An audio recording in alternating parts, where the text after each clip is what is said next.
So for your surveillance of 7 days and $200. Okay, I think this amendment probably is taking the heat off a whole lot of people, and you probably meet with a little more success with this one. Mr. Maddox. And in this state has to our young people on a dare. It is readily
not take a position on this issue because I felt it was probably motion rather than statements.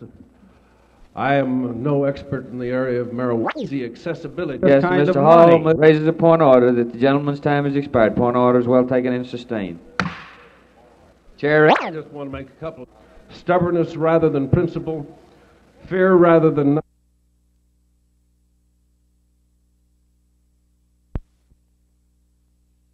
A man would have to help put a lady in the shower, not get in there with her, but help see that she gets in there. And that would be a patient that was fighting, combative, hostile.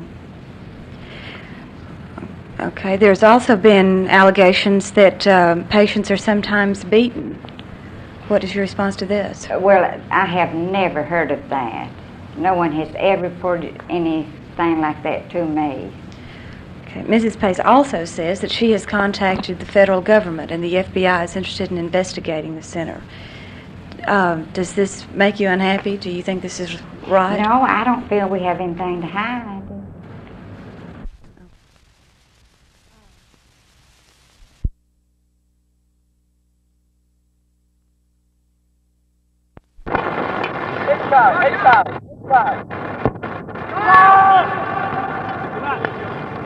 Come on, Mac.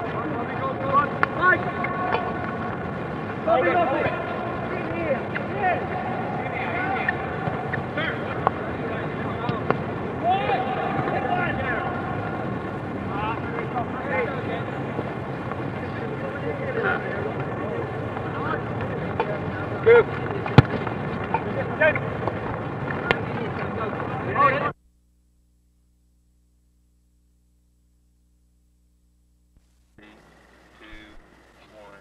Oh!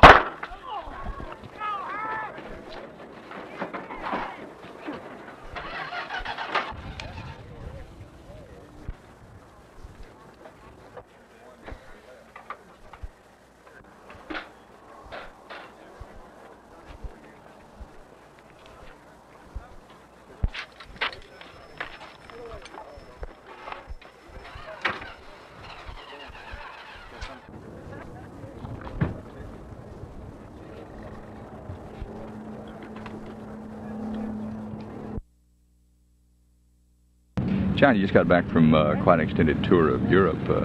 Are you in shape? You feel like you're in better shape now than you have been, or what? I think so, yes. I think the timing for me was fortunate. You know, it gave me a bit of a start, and to get some game practice prior to our league starting was just fantastic, you know. And especially against the competition we were playing against over there. While you were playing in Europe? Freezing. It snowed everywhere we went, even in Rome. Longing to get back to Texas, and look what happened, you know. What do you think about the tornado this year? What does it look like for you? I think it looks really good. We've got a tremendous potential. We've definitely gone up in the quality of players, And Bill Russell, you know, the basketball player, hit a point with me the other night in one of the games. He said that injuries, etc., you know, are all part of the game, and the bench is so important. It's all part of the team. And I think this is where we're really strong this year, in as much as the depth goes right through the team, and the addition of some of the new players is going to be great.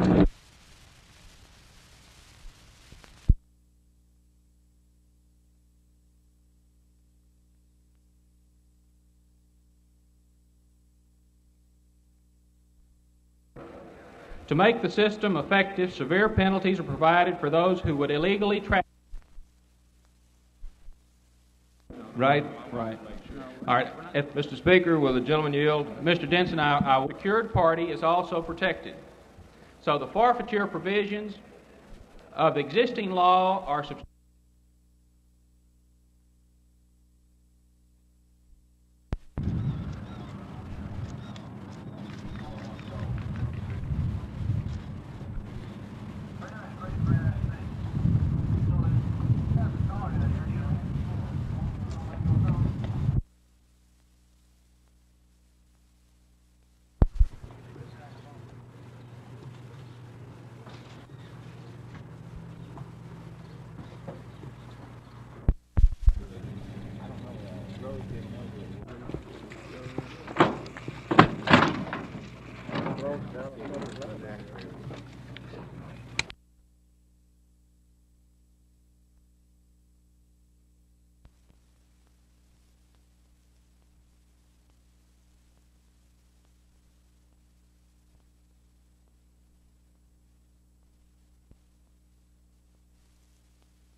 Told me that they would contact me this week.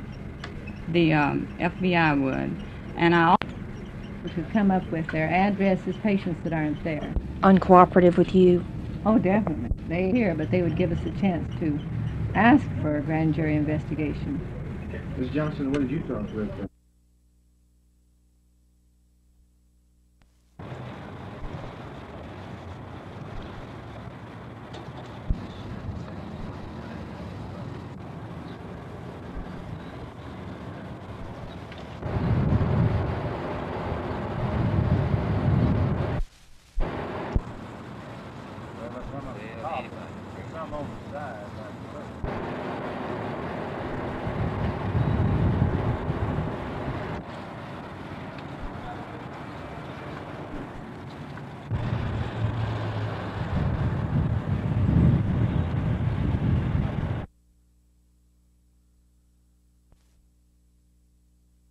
This is one of the cars that police recovered in breaking up a local auto theft ring here in Fort Worth.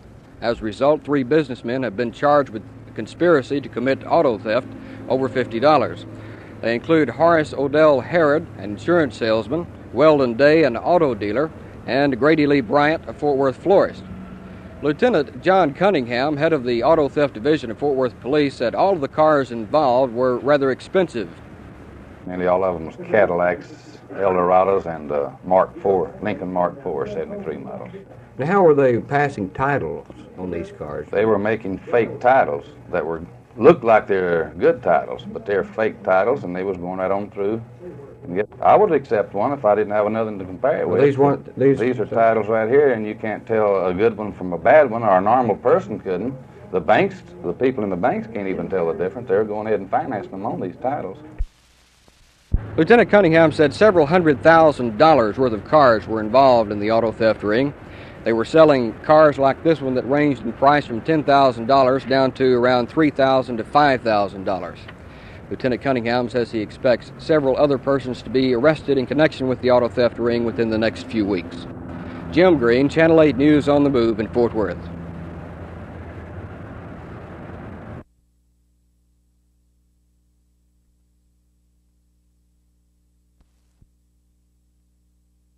He assured us that the FBI will be calling on all of the attendants that walked out And any patient's names that we come up with within the next day or two, we are to call collect to Washington, because the FBI he assured us will be coming in on this.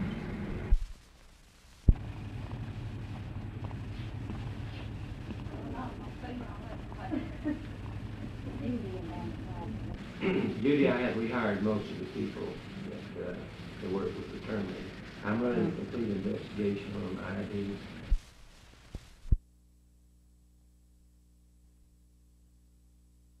The officers were wearing their badges on their shirts. Even the plainclothes officers with DPD armbands held on with elastic bands came up to the house. The suspect was out in the yard. They were executing a search warrant to search for narcotics.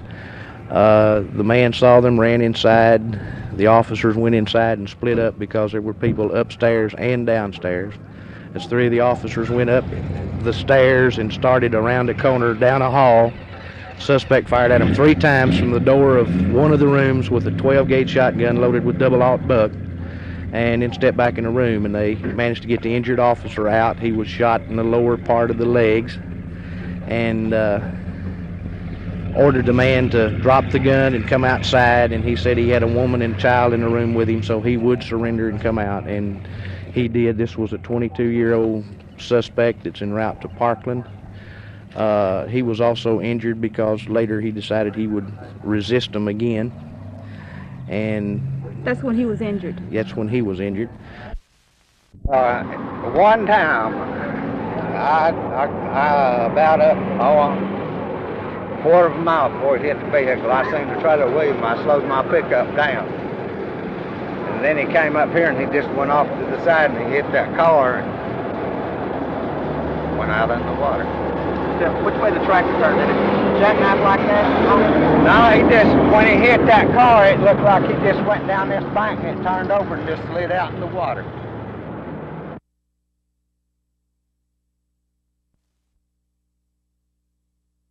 It specifically outlaws, for example, the pyramid sales concept. It specifically outlaws automobile dealers rolling back the speedometers or odometers on cars, and it outlaws all deceptive trade practices and false advertising. And does it provide recourse then for the citizen? Yes, the citizen can bring suit. He can join others as a class action if others have been seriously and substantially injured as he has been. It permits the Attorney General, the district attorneys, the county attorneys, the city attorneys to also enforce this at the local level. It's a great step forward. Because of the heavy workload the legislature has and the short time that's left in this session, both houses will be in session tomorrow, making a full 5-day week as they have been doing for the last several weeks. There's also talk that the House of Representatives is going to have a session on Saturday of this week. This is Roger McDonald, Channel 8 News on the Move in Austin.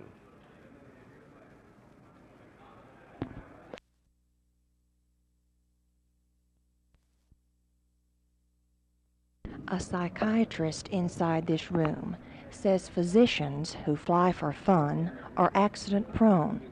Dr. John Duffy, a psychiatrist for the Federal Aviation Administration, told the Flying Physicians Association today that studies show that MDs who were part-time pilots had 15 fatal aircraft accidents in 1971. There's a direct relation, Duffy says, between those fatal accidents and emotionally disturbed physicians. First of all, they tend to ignore safety regulations and to make very bad decisions. I think this is partly related to the pressure they have to get back to their jobs or their responsibilities. I feel that it also creates problems for them, especially in the area of alcoholism and drugs. Not many physicians, but certainly a significant number of them use alcohol, perhaps to excess certainly, and drugs, and this does not make for safe flying. Dr. Duffy says there's no doubt in his mind that some physicians who fly have suicidal tendencies. For Channel 8 News on the Move, this is Martha McIntyre at the Texas Medical Association Convention in Dallas.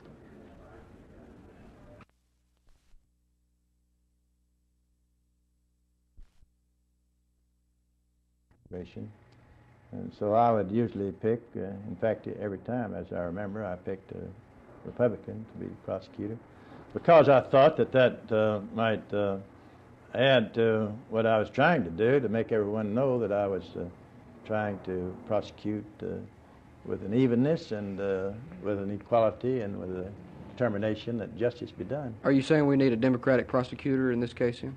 Well, if I would say this, that if I was Attorney General and I was in a Republican regime, I would appoint a Democratic prosecutor, yes. Who would you appoint? I don't have one in mind.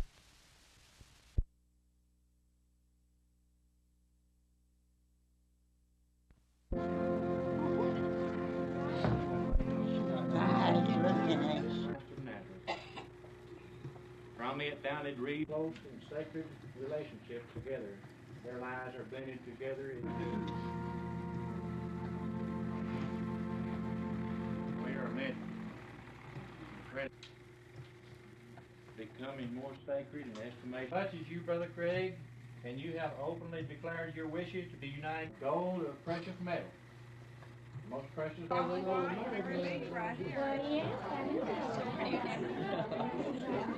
many years ago. About a 2-minute synopsis by 2 psychiatrists that lasted 2 minutes. The psychiatrist told me I was going to Terrell Monday. Why? Why? Because in her opinion I was rebellious. Did you see any beatings going on there? No, I didn't, but I've heard of several of them. Have you talked to other patients? Yes. And in fact, there was one patient there that was out of state, and he didn't have a job. And I don't know how he got there, but he had been there 2 weeks, and he went ahead and committed himself to Terrell just to get released from the place. Were you beaten when you were there? Well, I'm not for sure, but I did acquire a bruise on the cheek and a cut above my right eye that I didn't have before I went in. Did you ever talk to any of the attendants up there? Did they ever complain to you about the conditions? Yes, one of them did. He had told me that on several occasions during the night shift that there had been several beatings done by other attendants.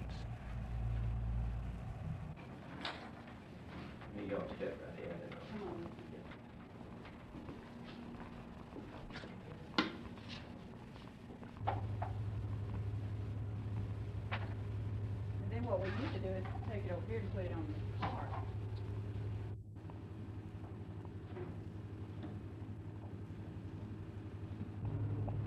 Thank you much.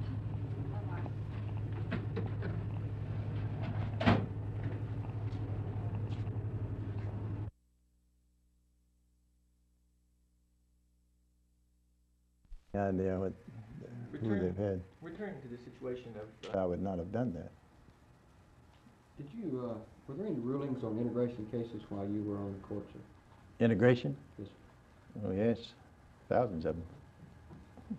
I mean, as according to the current cases, though, as directing how much busing should be done in each school district? Well, we hadn't read. In some areas, it's so ingrained that we have to use some affirmative measures in order to uproot it.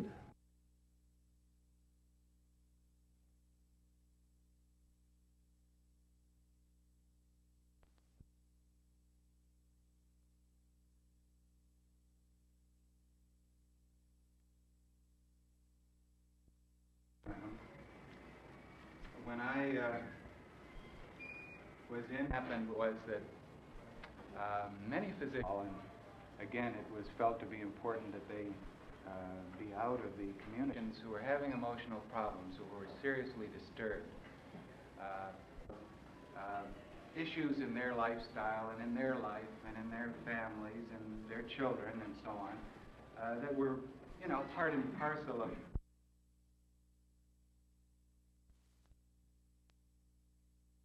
House members so far have turned down several proposals. One would have provided no more than 7 days in jail for possession of 4 ounces of marijuana. On the other hand, they turned down one that would give 30 days for only a ½ ounce, and several other variations. Here's how some of the debate went. And we do not send young people or any people to prison to serve time to be subjected to the horrible atrocities that prison often brings for smoking cigarettes or consuming alcohol. There is no legitimate authority which has said that we should continue to send our young people to prison for simple possession of marijuana.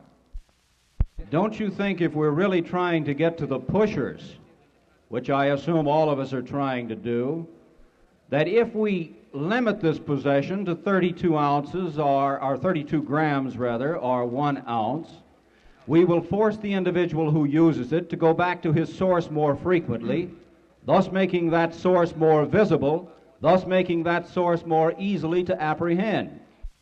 My position has been reached only after very serious and prolonged and soul-searching effort. It's not based on the assumption that marijuana is harmless, nor can it be interpreted as an endorsement, nor as accepting its usage in our society. I think this is simply a recognition that our present policies, our present laws, have been absolute and total failures and do not serve our concept of justice. Debate resumes tomorrow, and the votes so far indicate that members will either perhaps accept a fairly low penalty for no more than 2 ounces of marijuana, or maybe they don't want to change the law at all from the present. It's toughest in the nation right now. This is Roger McDonald, Channel 8 News on the Move in Austin.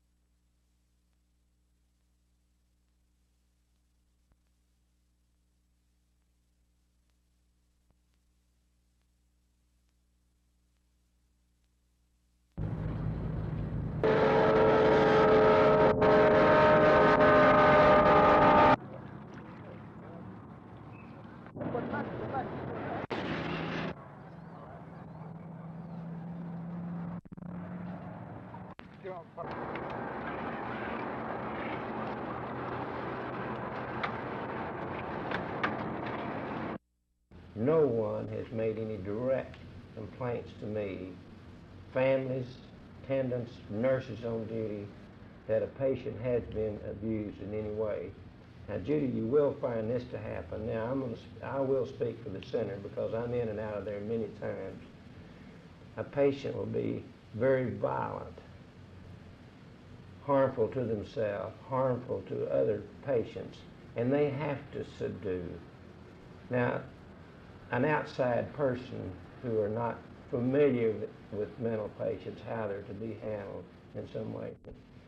But Mrs. L.G. Pace, who was fired from the center, alleged at a press conference this morning that men bathed the women and they scuffled with them and dragged them out of the showers. What is your response to this allegation?